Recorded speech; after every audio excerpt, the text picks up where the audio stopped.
JBL Bombers and JBL sucks! This is the Rugby Odds, where an unlikely pundit panel of a wordsmith, a WWE legend, a rugby star, and a supermodel scour the globe, seeking best bets and bad behavior. Are you not entertained? Welcome back to the Rugby Odds and our stellar, esteemed panel of WWE Hall of Famer John Bradshaw Layfield. Are you on meth? I mean, seriously, are you on like meth or something? Are you on meth or sedatives? The hell, you're the most boring sumbitch I've ever seen in my life. We're going into... John is muted. King Gift Egbelu, the inventor of words. Mike Friday, the three-time Olympic sevens coach. And later, George Hook, the Irish rugby legend. He'll be joining us as well. I'm going to unmute John, see if we can bring him back in. And it's great to see you guys all after the Thanksgiving break. Mike, Thanksgiving is a time when Americans eat themselves sick and watch 3 NFL football games with the sound off because they have to act like they're interested in their cousins that are trying to regroup and rebond with them again. Wait a damn minute. Columbus comes over here, commits genocide, enslaves freaking Caribbean nations, and you're going, oh, Thanksgiving is this great holiday. Not once that hint That's why Thanksgiving was a great holiday. What did I just say? That it was their country. You don't discover people that are already there. I didn't say anything about it being a great holiday. But you know what? When you walk into the room, your relatives turn up the volume. I thought Thanksgiving was when the English decided to keep India. That's what I thought. Anyway, that was probably topical. I'll probably get cancelled for that, but there we go. You can't get cancelled from this, Mike. Nobody watches. You're safe. So everybody had a good holiday, I take it. You've got a guy in England. You've got a guy in Brazil. My best friend's a Native American, and I don't celebrate Thanksgiving. So who the hell are you talking to? No, you are so full of shit. You don't celebrate Thanksgiving. And Gift, now you're not American anymore? No more American traditions? He's in Brazil, you dumbass.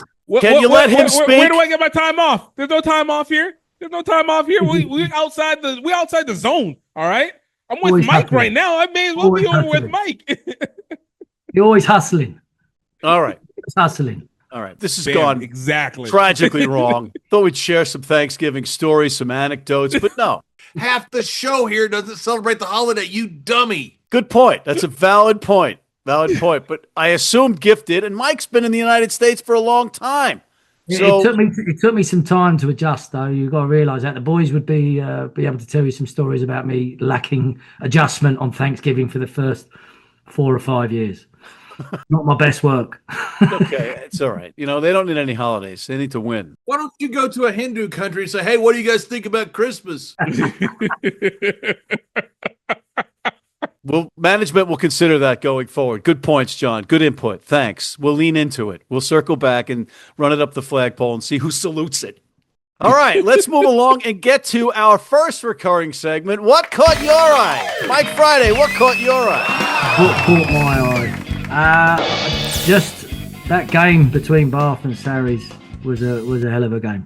It was top draw because it was the Premiership. It was full of interesting results. Exeter doing a job away at Sale, Bath doing a job away at Sarries. 2 fantastic performances from the West Country. They've certainly put a cat amongst the pigeons going into Europe. John, what caught your eye, Johnny? Was it 5 games? 4 of the games were that the bookies got wrong? I mean, there's great parity in the Premiership right now. These guys are playing some good rugby. It's fun rugby to watch. And I agree with you with the Saracens game. What a great game that was. I mean, there's some really good rugby being played in the Premiership. Gift. After that record-breaking run by South Africa against Wales, I realized what happened. Wales let all their best players play for Gloucester against Harlequin. So they were like, hey, we didn't have a chance here.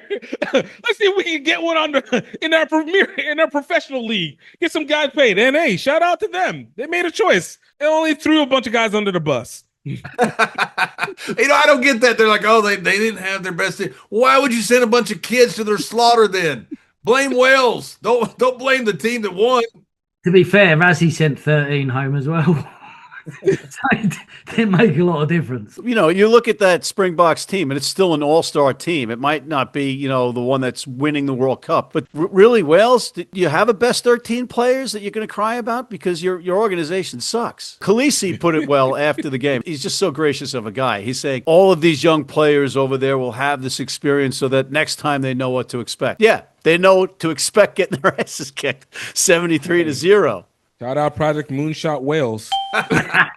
That's right. There's a lot of projects, moonshots and moonshines. 30-31. It's not 20-31. They need 106 years to do it, not 6. They'll probably go for Brains Bitter. Project Brains Bitter. Speaking of moonshine, somebody had to be drinking moonshine that's come up with this schedule. 1 week back for the URC and the Premiership after 5 weeks off, and then you're off again for the Champions Cup, which will be on for 2 weeks. If you're trying to reach the USA fan, then you say, okay, you like what we're doing. Okay, now we're taking off for 5 weeks. The NFL taking off 5 weeks in the middle of the season for the Team USA to go play football someplace. Then you come back and you play a week, and then you take off again?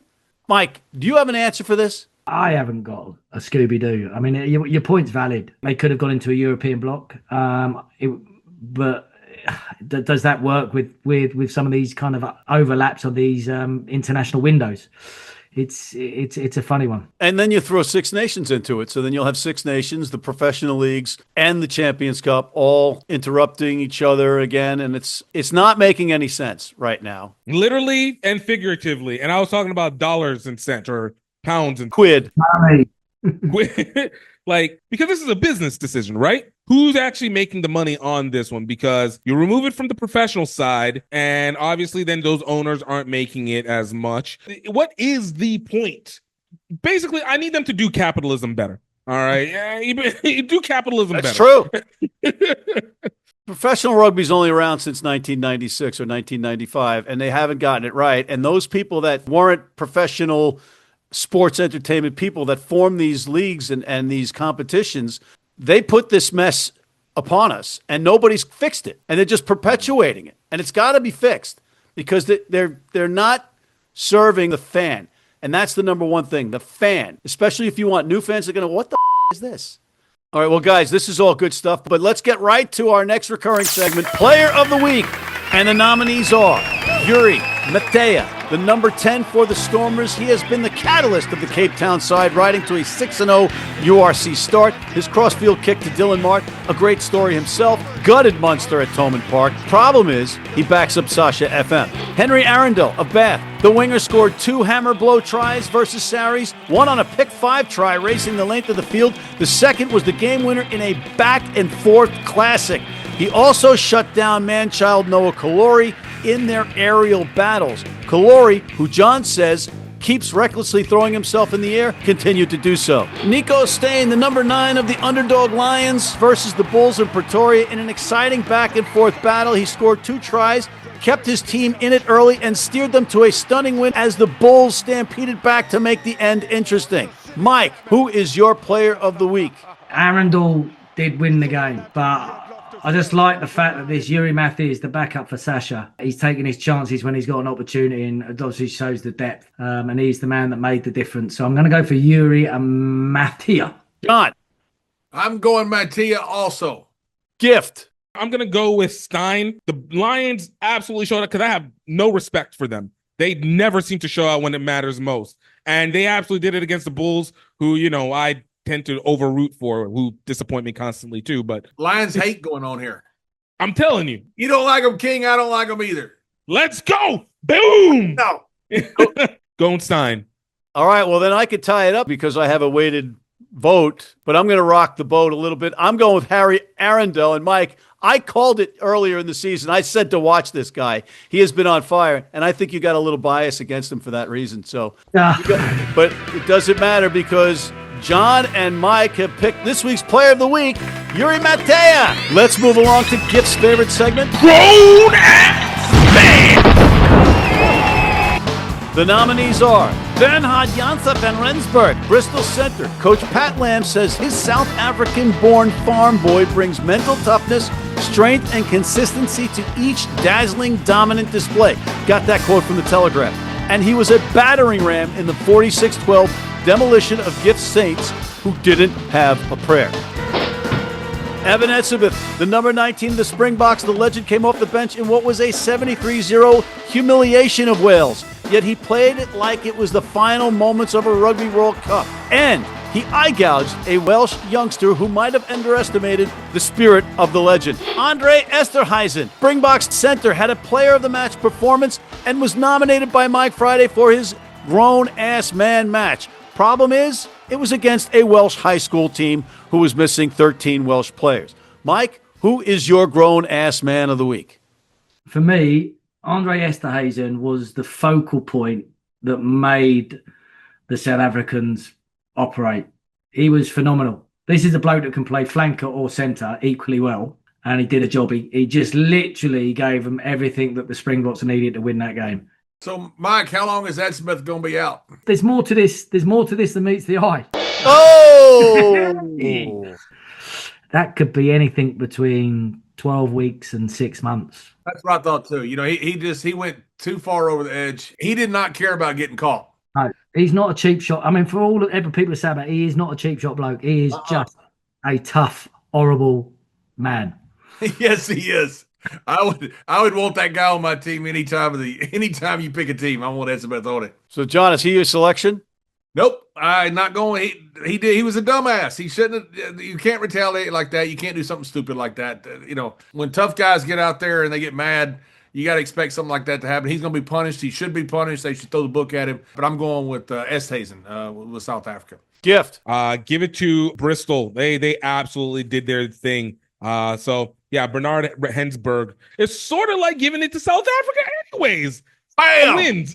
Matt's the only one that hates South Africa on this. No, I'm picking Bernhard Janssen van Rensberg because I'm afraid of him and he's a beast. You said that like a German. What kind of xenophobic? Because is he not a German What kind of originally? stereotype is that against the South Africans? He was Dutch. Bernhard Janssen van Rensberg. Grown-ass man. All right, we're going to take a quick commercial break. Let George come in, let him vent, and then we'll come back with our Champions Cup picks after this. If you're in New York City and want to watch some great rugby, have some great food, and some great times, go to the world's best rugby pub, the Pig and Whistle on West 36th Street.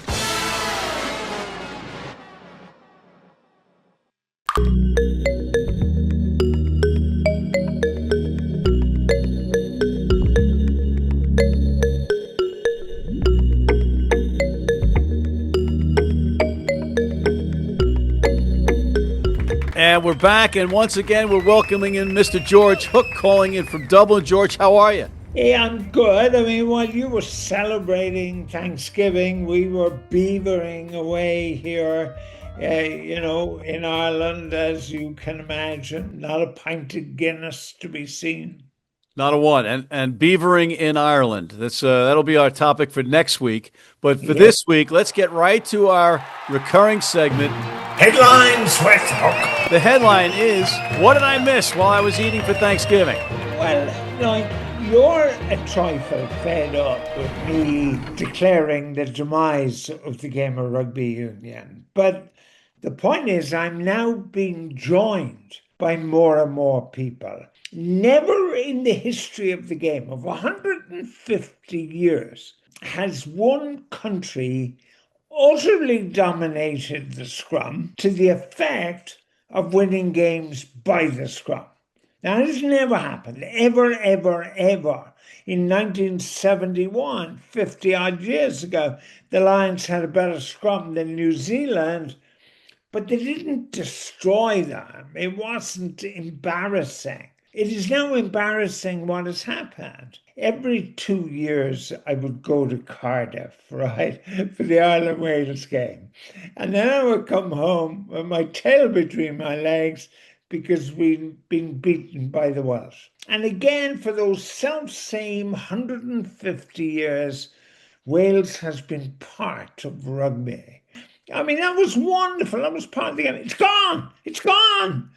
They were beaten by 73 points to 0 by South Africa. We do have the excuse that they were missing, 12 to 13 players for the for professional purposes. Look, they could have had all the Welshmen who won VCs at Rorke's Drift in 1876, and they still wouldn't have done any good. Ireland were embarrassed.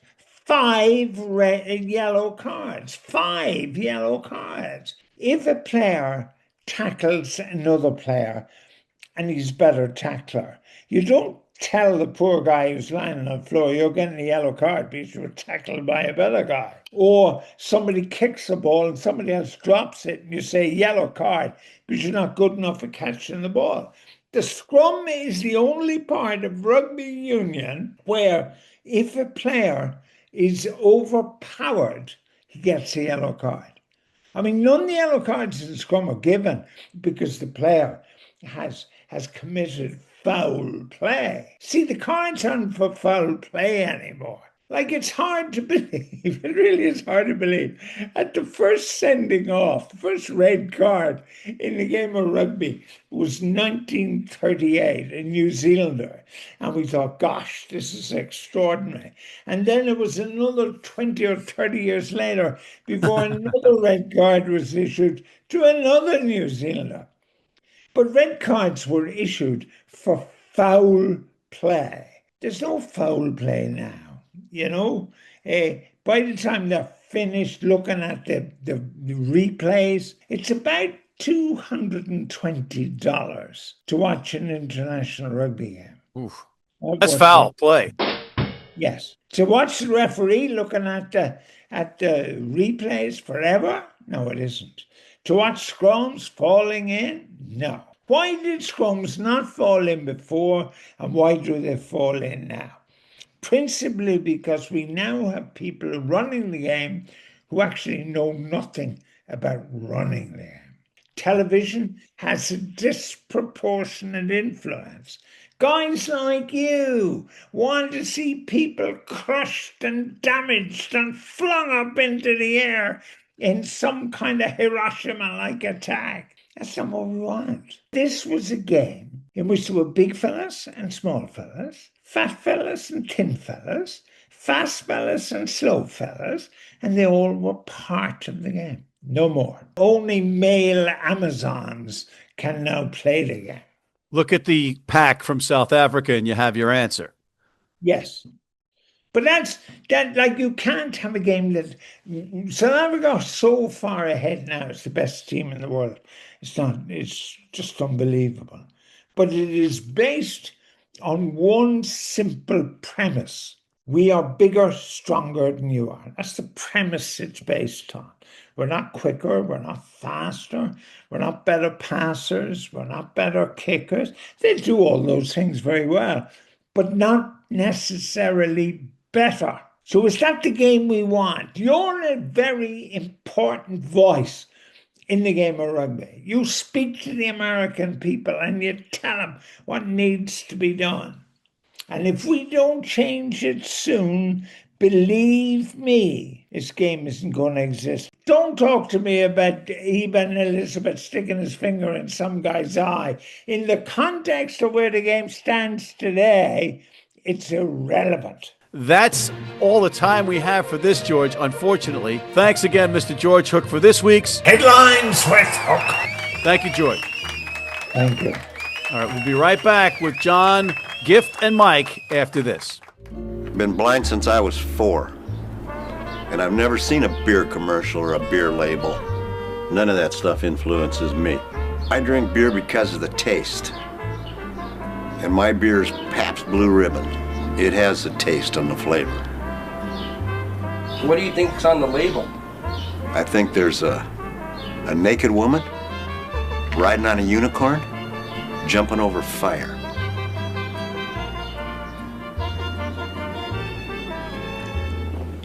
Oh, that's good beer.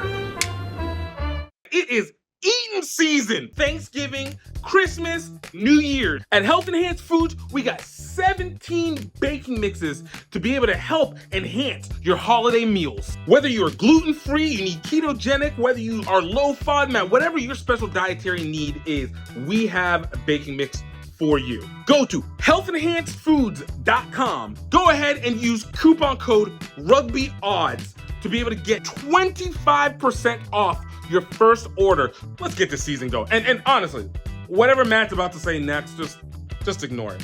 It's not even worth it. And we are back, and we're going to the Champions Cup. Mike, why don't you get us started? I'm gonna go with vanilla, but guarantee I would have to get Bath to do Munster and cover that 9.5. Bath were phenomenal on the road, and they rested half their pack. So they will be good to go at the Rec, welcoming Munster. So Bath to win and cover the 9.5. Mike, can a healthy Bath side win the Champions Cup? 100%. I mean, their squad is phenomenal. The depth is decent. John. Toulouse and Sharks, 35.5-point favorites right now. Sharks are the biggest underperforming team I've seen in rugby in I don't know how long. They are so loaded with talent, and they just don't perform well. I'm interested in watching because I think Toulouse is just going to beat the living hell out of them. Gift. Yeah, look, I'm looking at Bayonne Stormers. I think the Stormers going up to France to beat a France team at home is just apropos for the South Africans. Absolutely should be able to get this 1.5 points. I think it's actually being called closer than it really should be. I think Stormers will absolutely demolish Bayonne at home. You know, that's a great pick, Gift, because John Dobson, the director of rugby for Stormers, has this team firing on all cylinders, and they were winning all of these games without some key players like Sasha Feinberg and Ngamazulu and others that were with the Springboks, and now they're getting them back. I think they're going to play for this championship. I like the La Rochelle Leicester match. I like La Rochelle covering that 11.5 versus Leicester at home in La Rochelle. All right, guys, to make up some time, we got to take another commercial break, and we'll come back with more after this. You need your cleats? You need them tomorrow? If you order today by 3 p.m. New York time or noon LA time, they can have them to you tomorrow. Young, old, male, female, if you're playing on turf, if you're playing on grass, if you're playing in the rain, you're playing in the heat, they've got you covered. RugbyNow.com. Go there now. Urban Rugby America is an organization worthy of your attention and donations as it helps kids that are at risk through rugby, and it's not just on the pitch, it's off the pitch as well. Indeed, our very own John Bradshaw Layfield, the WWE Hall of Famer, highly recommends Urban Rugby America and is working closely with Urban Rugby America. But please, don't hold that against them. Urban Rugby America, your donation can change a life. Here's the link where you can donate and find out more. Hey, U.S. fans, you can tune into every match live on Flow Rugby. How do we know that? Because we're on there all the time. And we are back. And gentlemen, before we go to our picks of the week, I'd like to know which one of these Champions Cup matches you want to watch and why. Mike. I'm intrigued with this Northampton game. Obviously, Northampton off the back of last week when they got mutilated by Bristol on the road. And they were a decent side out, but they'll have their 3 or 4 others that they didn't have back. Will be back in this week. But Po again, they get Montoya back. Montoya from the Argentinian captain. This Po team is sitting second in the top 14. They are a tough team to beat, and I think this will be an interesting matchup. They got Northampton to win on the road by 3.5, and I think that's brave. So I think it's going to be a right old ding-dong, and I wouldn't be surprised if Po don't win that, because I think it's going to be full metal jacket. How much is the reason they're sitting where they are because the other teams are missing all their players for France? I think when you look at the results, they're the surprise package this year. And I think Montoya's made a massive difference for him. He's left Leicester. He's the Argentinian captain. He is very much follow me, and he's uncompromising. He's a very good player, but I think he's also a very good talisman and a very good leader. And I think he's probably galvanised these French boys and just given that little bit extra that they need. And it's small margins, and Po are a handful. And I think they're deservedly where they should be. Probably, it's, the real big guns, Toulouse, etc., probably are waiting for the king to return, and he's returning this week. But I think Po are a proper outfit, especially at home. Okay. John, how about you? Sale in Glasgow. Glasgow last week took it on the chin. It's hard. They did that all last year. Then all of a sudden they come in at the very end and have a great finish to their season. I'm interested to see what Sale in Glasgow do this week. Gift.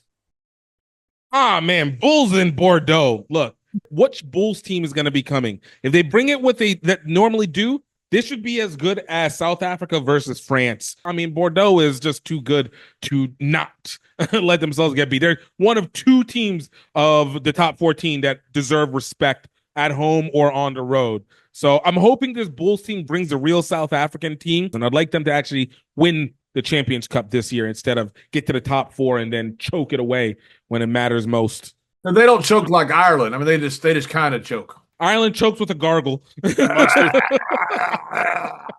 And Munster threw one away to a South African team in the Stormers in Munster this weekend. You're right. And to that end, I'm looking at Leinster minus 20.5 versus the Harlequins. And I don't think Leinster's going to beat them by that much. And I like this match. I'm not sold on Prendergast as the number 10. Crowley had an awful mistake against the Stormers for that return for the try. I like this match. I think the Harlequins compete with them and maybe. Why don't you do what they normally do? Go to Samoa and get a bunch of props, bring them back over, and move them to Dublin and call them Irish. Yeah, because nobody else does that. Nobody else does that. You're right. Only the Irish do that, John. No other international team does that. All right, and now it's that time of the show, John's favorite time of the show, Picks of the Week, Johnny. Who do you like? Well, Potato Head, the thing I like the most is we're going to 2 Cents Rugby because that's the best rugby show in the world. My series boys are 6 out of 10 right now in the Premiership. They a heck of a game last past week, but boy, these guys have caught up the series. I think they're still one of the cream of the crop, and I think this Champions Cup means something to them. Give me series against Clermont. Mike, I'm gonna get myself involved in Gifts Bulls Bordeaux. I think it's an interesting affair with the Bulls pack against the Bordeaux backs, and I know Bordeaux are on the road, but I think it's going to be warm down there. You know, it gets really hot there. The temperature means a lot, Mike. So I think this Bordeaux team are going to have one of their days where their backs actually do a job and they get enough ball, and I think Bordeaux win. Wow. Ooh, heck of a game coming up. Gift. I think one of those unsuspecting games. Champ already talked about it, but the Northampton foul game. Look, I think that Northampton has this tendency to rest players because they're too, small amount of quantity, and then come back the next week and then show out. I think this is a show out week against Pau before they shrink it for the rest of the Premiership as this whole competition goes. But I look at Northampton. I think they're going to get at least 35 points on this game for a win. I don't know what the final score will be, but I don't think 3.5 points is going to be enough. I think it'll be probably somewhere 35, 20, something to that effect. But I think Northampton puts up 35 because they're bipolar whenever they want to try versus when they don't. Well said. Well said. I'm going with Bristol, minus 8.5 versus Scarlets. I know Scarlets had that big win, but I think Bristol, with everybody back or as many healthy bodies as they can get back, cover that easily. And on that note, guys, we are out of time. Wow, that just flew by. I want to thank WWE Hall of Famer turned rugby advocate John Bradshaw Layfield, King Gift Egbelu, the inventor of words, Mike Friday, the 3-time Olympic sevens coach, George Hook, the Irish rugby legend, and thank you for tuning in. Please check out MLR Weekly with our guest, head coach of the Carolina Anthem, Augustine Cavalieri. Hit that subscribe the button on YouTube, sign up for our weekly newsletter, and please join our American Red Across the Blood donor team. Oh my God, you are horrible. Afancool, John.